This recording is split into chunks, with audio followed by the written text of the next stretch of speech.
You're ready? Yeah, thank you. Good afternoon, Governor, Madam Speaker, Mr. Pro Tem, Speaker of the House in California. We truly are grateful to be here. My name is Ann Johnson, and I'm a proud Texas Democrat standing with my Democratic House colleagues. Make no mistake about it, we are running from nothing. We see the danger that is coming, and we are running straight for it. Please know that last week, Texas Republicans, in their effort to try to appease the entitlement of Donald Trump, have tried to steal 5 congressional seats from the voters of Texas. This is not the first time we have seen folks try to appease Donald Trump. You all remember that Trump called Georgia and asked them and said, boys, I need 11,000 votes. To their credit, those Republicans said, no, we're not doing that. That crosses a line.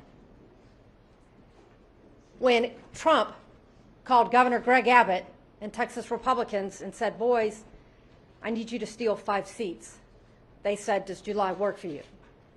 Well, it does not work for us as Texas Democrats, because we recognize that this is not just about Texas.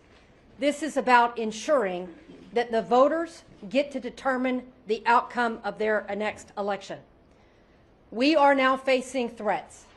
The threat that we're going to lose our jobs, the threat of financial ruin, the threat that we be hunted down as our colleagues sit on their hands and remain silent as we all get personal threats to our lives.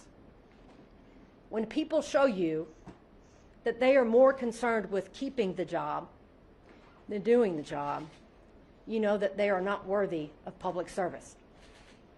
We as Democrats are standing up to ensure that the voices of every voter is lifted up in this next election cycle and that the next election is not stolen from them.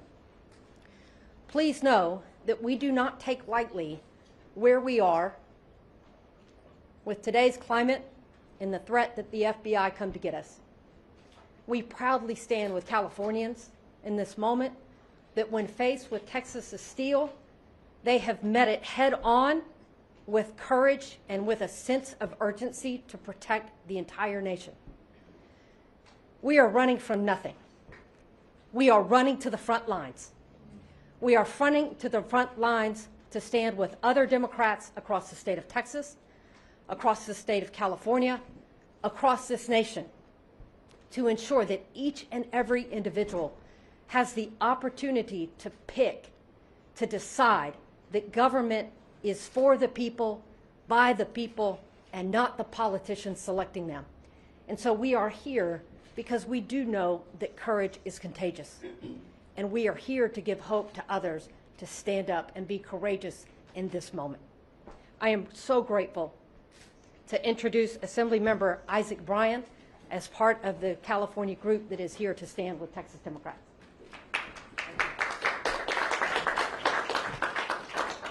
Thank you all for being here. I want to thank Representative Johnson and all of the members of the Texas delegation for their bravery and their courage. They are the example of what it means to be the best of America, the best of Texas. And we have your back here in California. I want to thank Governor Gavin Newsom for stepping into this moment with so much courage and so much strength. It takes a certain type of fortitude to stand up and say very plainly that we have had enough. We've had enough. I want to thank Speaker Robert Rivas for guiding the State Assembly through this moment and many other challenges this year with so much dignity, so much compassion, and so much of the care that is missing out of D.C. And of course, the same is true for Senator Mike McGuire, our pro tem in the Senate. Here in California, we recognize our responsibility to the 1 in 8 Americans who call California home, but we also recognize our responsibility to the country. That is why we pay over $80 billion in federal taxes that we don't get back. It's why we export food to every corner of this nation. It's why we export culture and storytelling. It's why we host students from around the country at the #1 public university in the world, UCLA.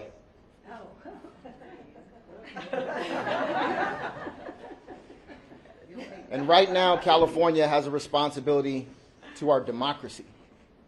What is happening in Texas, what is being pushed out by the Trump administration beyond Texas, is something we thought we would never see, where people's lives, their representation, their participation is willingly stifled, violently stifled, in plans that did not include public opinion, that did not include public participation, and had a pure political goal. And that goal was to consolidate power for this authoritarian in the White House. California cannot sit back and just let that happen. We have a responsibility to step up, and we are going to step up. And that doesn't mean we are abandoning our values. While I chaired the Elections Committee, we proposed independent redistricting commissions for every level of California government, and it was opposed by every single Republican.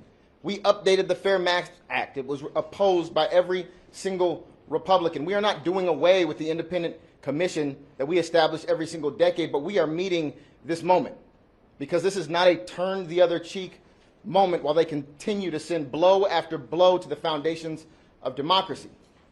Where I'm from in Los Angeles, when they go low, we squabble up.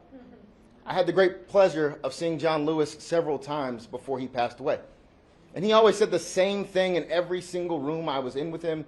He said, if you see something that is not right, that is not fair, that is not just, you have a moral responsibility to do something about it. And that is what has brought us here today.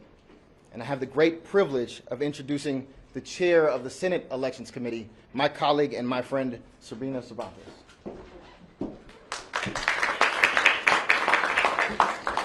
I am honored to chair the Senate Committee on Elections and Constitutional Amendments in this pivotal moment in our history. I applaud the Texas representatives